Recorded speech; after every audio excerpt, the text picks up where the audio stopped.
Today I want to go over the very important point about exchangeability in observational studies. So once again, if you have an experiment and you're designing the experiment yourself, you can easily guarantee exchangeability using randomness. However, you can't always make the experiments that you want to make.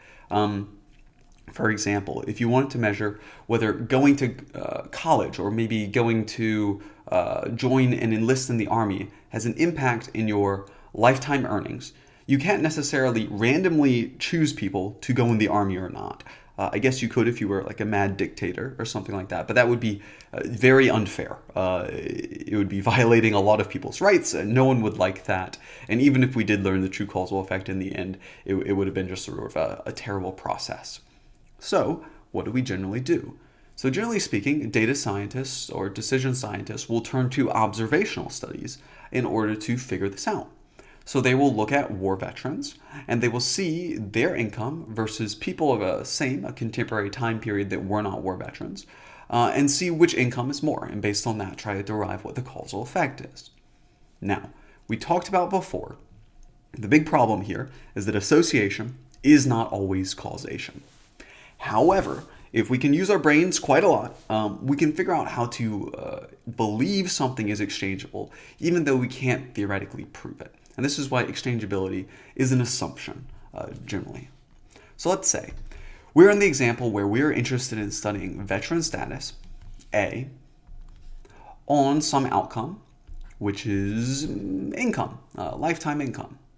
Now, if there was a causal link, they would be related by some arrow in our causal diagram, and perhaps this arrow might go through a lot of different variables, and I'll represent this with sort of a big mash of variables in here, and then it will go through Y. So perhaps it's linked to your lifetime income through lots of things. So you become a veteran, you become more disciplined, and that discipline leads you to get better jobs, and those better jobs will lead you to higher income. Okay, so there's some mash of causation in here. Okay, so what I like to do is I like to say, hey, let's imagine that there is no causal link. So there's no causal link between A and Y. So in that case, if exchangeability were to be true, then A would not be associated with Y because A is not causally linked to Y. Causation equals association means exchangeability is true, which means that A is not associated with Y. Simple. However, A might be associated with Y like we talked about a lot of ways. So for example, you might have some variable here. Perhaps this is your parents' income or something like that. And your parents' income might influence whether you join the army, and it might influence your own income as well. And so in this case, if L were a confounding factor here, if this really were true in this case, then A would be associated with Y, right? And we couldn't guarantee exchangeability, so what would we do? Well, one way to get around it is we could go ahead and condition on L. This is common causes, as we talked about before. This is a confounding variable. If we're able to measure all confounders, and we are able to condition upon all confounders, we can assume exchangeability. This is almost a separate assumption. It's the no confounders assumption. Now remember, there was also one other way that we could do a violation of exchangeability. So in this case, let's go ahead and draw this up here. So perhaps A has some sort of effect, and Y also has some sort of effect. And this effect might be, let's call it another L2. So we have L1 over here and L2 over here.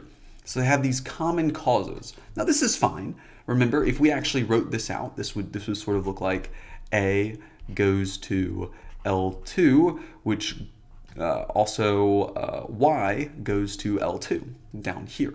And notice the path from A to Y is blocked by L2. Now the problem is if we condition upon L2, we have now introduced what we call selection bias. Conditioning on a common cause we'll generally call selection bias. And so in this way, this might also be some sort of censorship. So for example, you might say that I'm not sure. People that were in the army are more likely, because they're more disciplined, to respond to your survey afterwards. So they give a higher response. And people who are richer, they just really don't have the time for you. And so they're less likely to respond to your survey afterwards. So, for example, in this case, if you actually saw someone that responded to your survey, it's very likely that they were not rich and that they were and that they were a veteran. So you get some sort of association from veteran status as well as income, even though there's no causal effect. So what we'll want to do there's a specific technique that we can use there that we'll be going over once we cover selection bias as well.